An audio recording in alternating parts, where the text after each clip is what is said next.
Good morning. আশা করি সবাই ভালো আছেন, সুস্থ আছেন।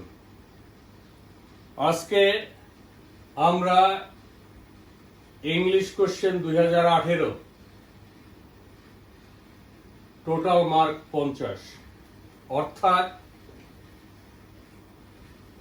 150 মার্কের পরীক্ষা হয় কোনো কোনো স্কুলে, আর কোন স্কুলে শুধু 50 মার্কের পরীক্ষা হয়।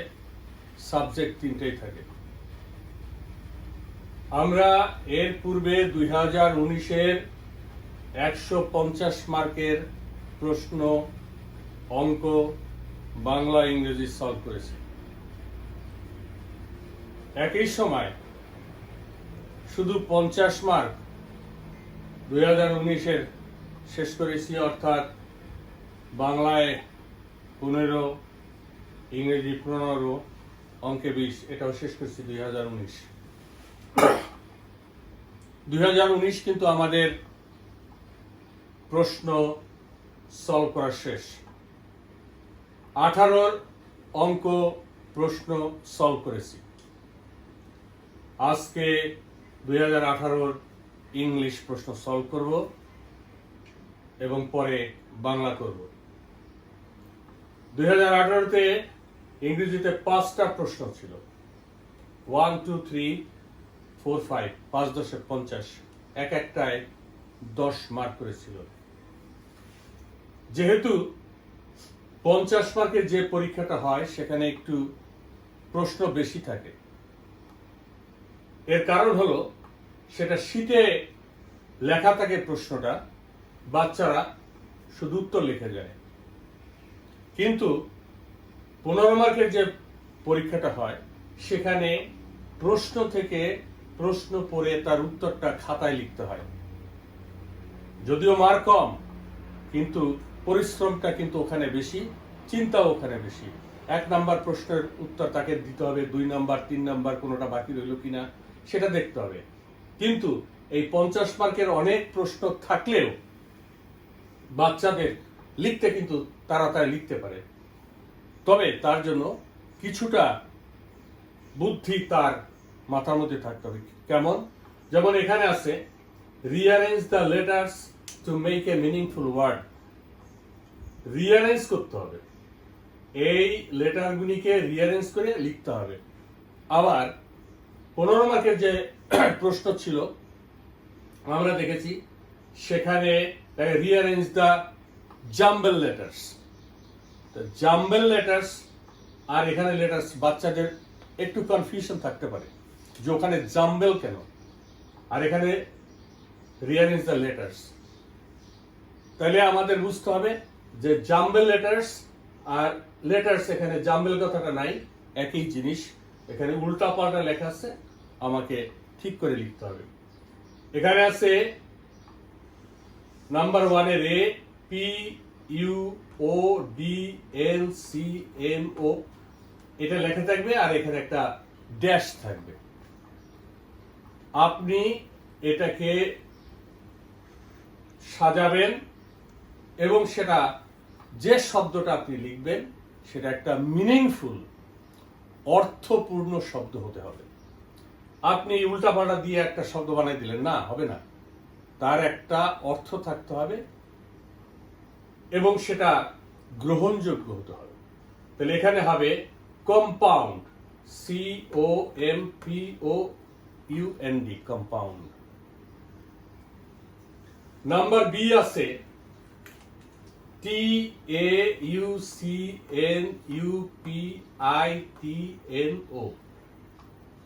এখানে একটা ড্যাশ থাকবে। আপনি এটাকে সাজাবেন। এটা সাজাইতে ক্লাস 2-র একটা বাচ্চার অনেক সময়ের প্রয়োজন। অতএব এই জাম্বল বা রিঅ্যারেঞ্জগুলি বাসায় বারবার প্র্যাকটিস না করলে এটা কিন্তু কারেক্ট করা খুব কঠিন ব্যাপার হয়ে যায়। PUNCTUATI, পাঞ্চুয়েশন, বিরাম চিহ্ন। নেক্সট নাম্বার সি, ILCEHVE, এটা হবে ভেহিকেল, VEHICLE। এই ভেহিকেল অর্থ কি সেটাও আপনাকে জানতে হবে। ভেহিকেল মানে গাড়ি, গাড়ি যে গাড়ি আমরা ব্যবহার করি সেটা কার আর ভেহিকেল কিন্তু একই। এখন যদি আপনি ভেহিকেল অর্থটা না জানেন তাহলে এটা মিলাবার জন্য আপনার বেশ সময় লাগবে, কঠিনও লাগবে। নাম্বার ডি, SCIMU, এটা হবে music, MUSIC। Number E, CTCEIREL,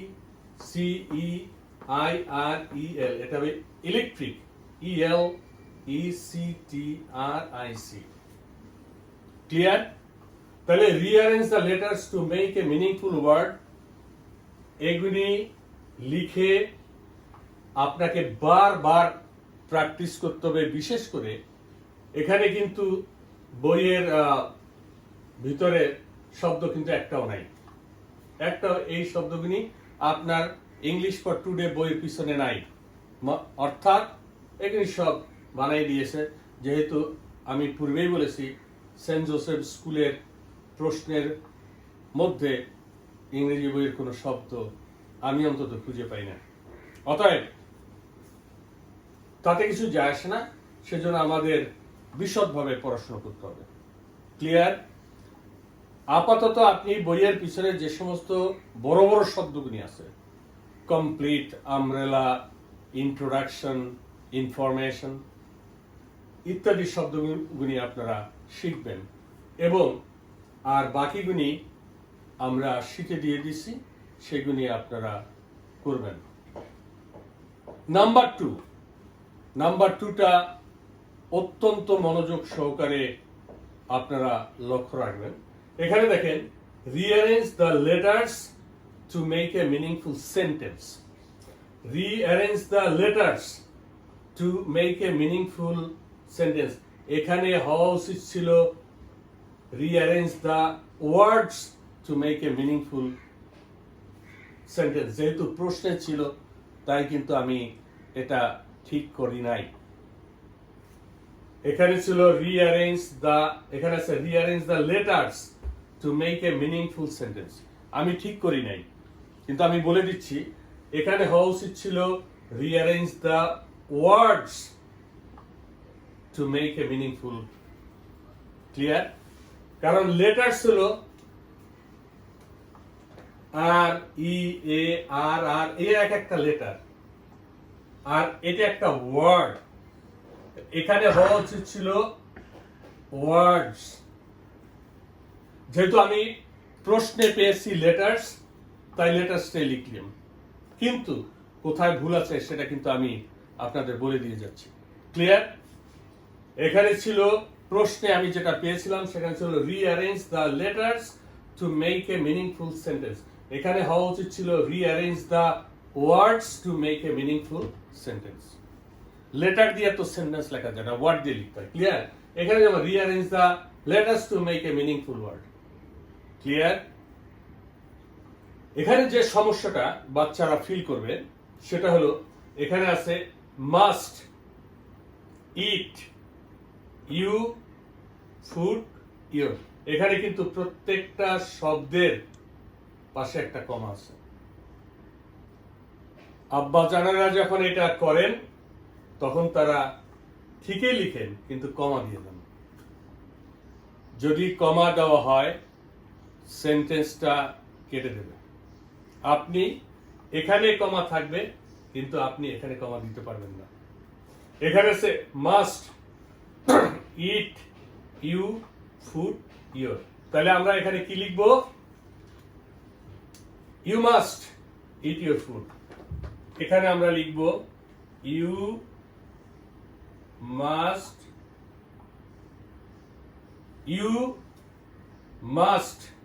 ইট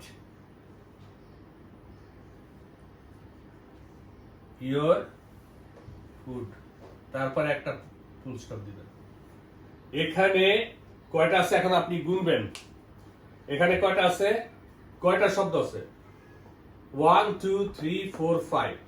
আমি যখন এটাকে রিঅ্যারেঞ্জ করলাম 1 2 3 4 5, এই ওয়ার্ডগুলি কিন্তু just you have to count, যে এখানে যে কটা ওয়ার্ড ছিল আপনার সে কটা আছে কিনা। Clear? Good.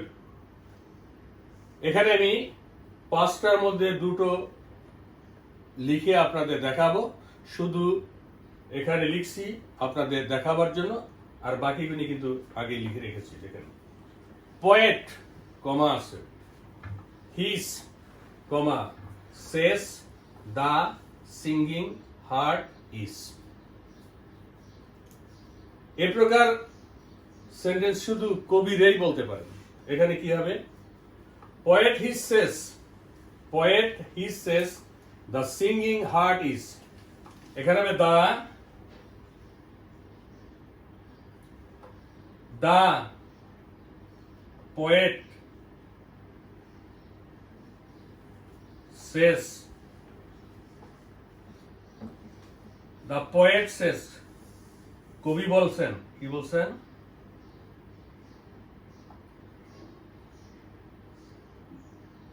The poet says his heart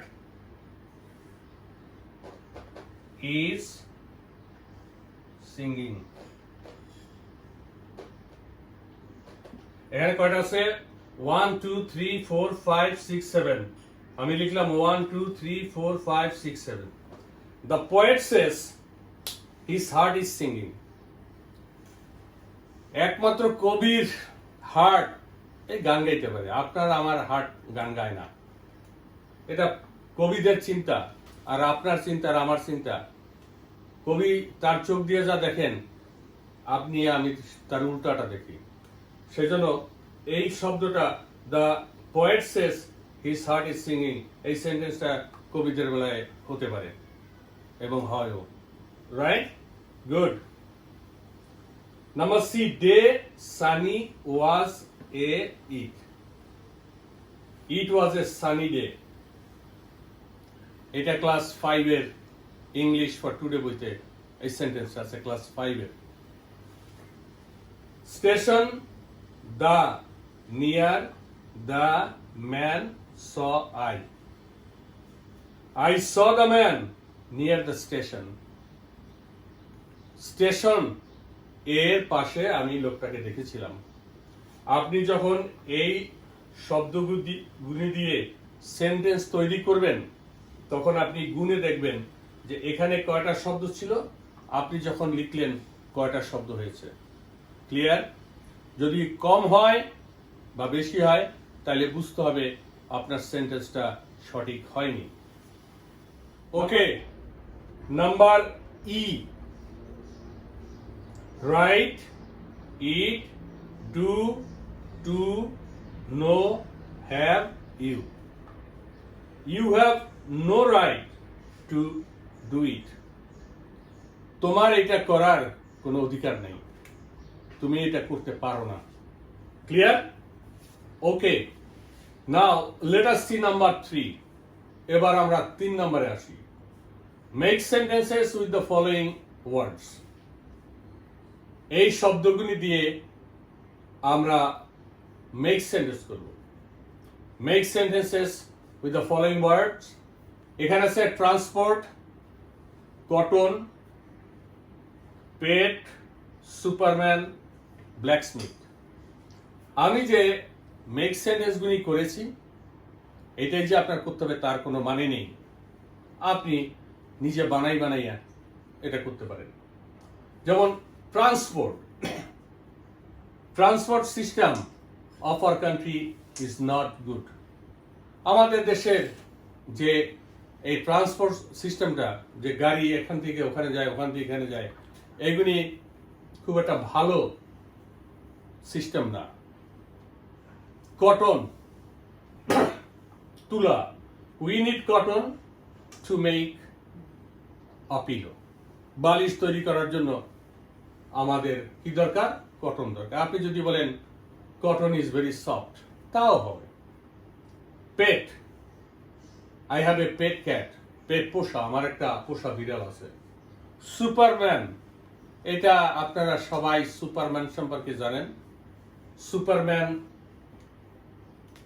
খুব শক্তিশালী এক ফিগার, সেটা সবাই পছন্দ করে, বিশেষ করে বাচ্চারা। I like Superman very much.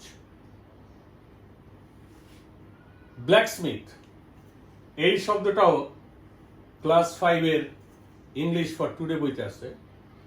Blacksmith, কামার, যে ছুরি, বটি, দা ইত্যাদি তৈরি করে, blacksmith. A blacksmith works very hard.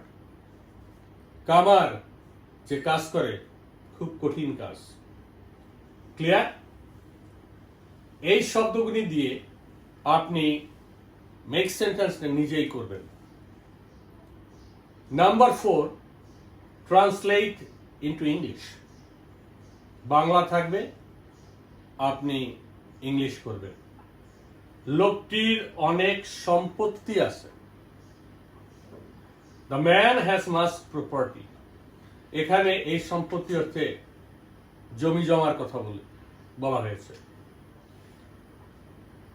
আমার বাবার একটি কালো গাড়ি ছিল।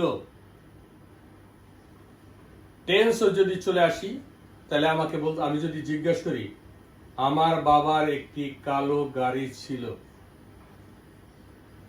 এটা কোন টেন্স? সেটা নিশ্চয় আপনারা টেন্স খুঁজে দেখবেন যে my father had a black কার। আমার বাবার একটা কালো গাড়ি ছিল, এখন নাই, অতীত হয়ে গেছে। হ্যাভ এর পাস্ট টেন্স হ্যাড, হ্যাজ এর পাস্ট টেন্স হ্যাড। তার বাবা অনেক দয়ালু। His father is very kind. তার বাবা অনেক দয়ালু। His father is very kind. সে ভাত খাচ্ছিল। সে ভাত খাচ্ছিল, এখন কিন্তু খায় না। এটা কোন টেন্স? Past continuous. হি অথবা শিও হতে পারে ওয়াজ ইটিং রাইস। এখন খাচ্ছিল না, এখন খাচ্ছে না, খাচ্ছিল। Past continuous. গরিবদের সাহায্য করো। Help the poor. Help the poor sentence যখন আমরা পড়েছিলাম তখন বলেছিলাম কোন সেন্টেন্সে সাবজেক্ট উজ্জ্বল থাকে। একটা সাবজেক্ট থাকে কিন্তু দেখা যায় না। হেল্প দ্য পোর, কে সাহায্য করবে? গরিবকে কে সাহায্য করবে? তুমি, ইউ হেল্প দ্য পোর। এখানে হেল্প দ্য পোর, এখানে ইউ উজ্জ্বল হয়ে গেছে। কে সাহায্য করবে? আমি যদি বলি if I say help the poor, গরিবকে সাহায্য করো, কে করবে? ইউ এখানে উজ্জ্বল, সাবজেক্ট উজ্জ্বল আছে। ক্লিয়ার? এটা আমরা সেন্টেন্সে দেখেছি। And number 5, write a paragraph about your school playground. তোমার স্কুলের প্লেগ্রাউন্ড সম্পর্কে তুমি একটা কি করবা? প্যারাগ্রাফ লিখো। সেটা বানাইবে নাই লিখবা। আমাদের ঢাকা শহরে কয়েকটা স্কুলে এই প্লেগ্রাউন্ড আছে। অধিকাংশ স্কুল বাসাবাড়িতে বাচ্চারা প্লেগ্রাউন্ড দেখে না। অতএব এটা তাদের এইভাবে বোঝাতে হবে, স্কুলে একটা খেলার মাঠ থাকে যেখানে বাচ্চারা কি করে? খেলাধুলা করে, তারপরে অ্যাসেম্বলি করে, সেখানে লাইন দেয়। সেটা রেসিডেন্সিয়াল স্কুলে অনেক বড় বড় খেলার মাঠ আছে, সেন্ট জোসেফে আছে, গ্রিন হাউস স্কুলে আছে, তারপরে